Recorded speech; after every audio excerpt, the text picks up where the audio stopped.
हजरत मालिक बिन दिनार फरमाते मैंने 60 हज किए। एक हज के मौके पर मैंने बड़ा रश देखा, लाखों का इज्तिमा हुआ।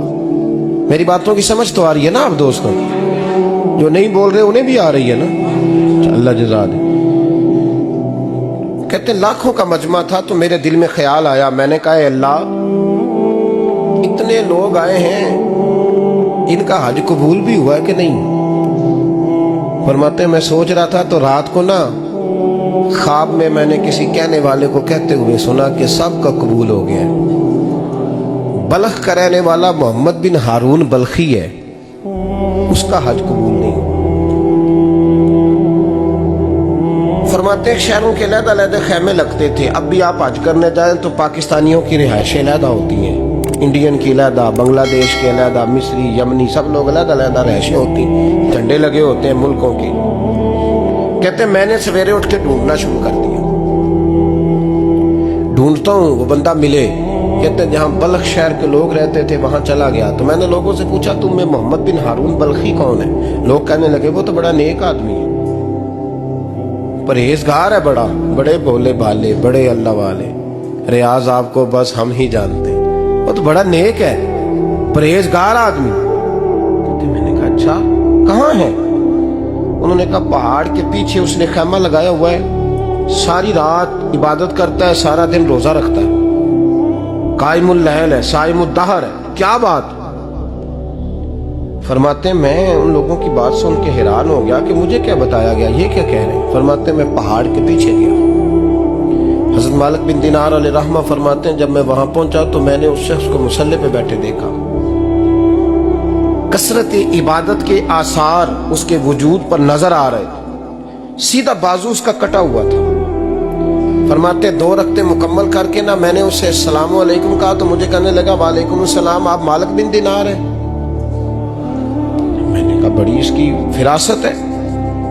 फरमाते फिर उसने ठंडी सांस ली, कहने लगा आपको ख्वाब आई होगी कि मेरा हज कबूल नहीं हुआ। फरमाते मुझ पर और बिजली गिरी कि क्या कह रहा? फरमाते मैंने कहा यार लोग भी तेरी तारीफ कर रहे हैं और तेरी बसीरत भी बड़ी है, तो ये माजरा क्या है? कहने लगा आप ना पूछें। ये कह के उसने रोना शुरू किया, देर तक रोता रहा। मैंने कहा नहीं यार तू बता। कहने लगा नहीं आप ना पूछें, आप नाराज हो गए। मैंने कहा मैं नहीं होता, तू बोल ना। कहने लगा हुजूर 24 साल हो गए मुझे हज करते हुए, 24वां हज है मेरा, और हर साल कोई अल्लाह का वली आके बताता है कि जा चला जा तेरा कोई नहीं कबूल हुआ। बेपरवाही वेख सज्जन दी जिथे किसे दी पेश न जावे, उन्हें ताजा वाले दर दर रोले ते मंगते तख्त बिठावे, आजम किसे नु कारा मिलदा ही कोई काबे ओ खाली आवे। कहते हैं उसने मुझे कहा हुजूर 24वां हज है, हर साल कोई बताता है। मैंने कहा तेरी गलती। कहने लगा मैं अपनी माँ का नाफरमान। मैंने कहा वाकया क्या हुआ? कहने लगा हजरत अल्लाह ने मुझे दौलत दी, माल दिया, जमीनें दी तो मैं अय्याश हो गया। इमाम मालिक बिन दिनार रहमतुल्लाह अलैह फरमाते हैं मुझसे कहने लगा पैसे आए तो मैं अय्याश हो गया। रमजान का महीना था, असर के बाद मेरी अम्मा इफ्तारी की तैयारी कर रही थी, मैं गया, मैंने कहा शराब पी हुई, अम्मा रोटी दे, तो अम्मा कहने लगी शर्म कर, रोजा रखा नहीं तो जिन्होंने रखा है उनका तो ख्याल कर। कहते अम्मा की बात का मुझे गुस्सा लगा। मैं कहा करता हूं बदनसीब है वो बेटा जिसका बाप उससे बात करते हुए डरता है कि पता नहीं कहां से बोलेगा। बदनसीब नहीं वो बेटा जिसकी माँ उससे बात करते हुए सहम जाती है कि पता नहीं कौन सी बोली बोलेगा। बदनसीब नहीं कि माँ बाप भी जिससे खोल के बात ना कर सके।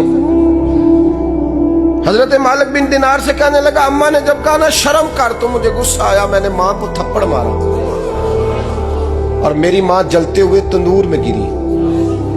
लोगों ने मुझे पकड़ के अंदर बंद कर दिया कमरे में। सारी रात में शोर सुनता रहा पर नशे में धोत रहा। सवेरे आंख खुली तो मेरी बीवी बैग बांध रही थी। मैंने कहा कहाँ जा रही हो? कहने लगी जो माँ का नहीं बना मेरा कैसे बनेगा? वो मैंने कहा मेरी अम्मा का वो तो लोगों ने रात को ही दफन कर दी जनाजा पढ़ के। तड़प के कहने लगा मुझे क्यों नहीं बताया? तो कहते हैं लोग कहने लगे तेरी मरती हुई माँ कह गई थी इसे मेरा मुंह ना देखने देना।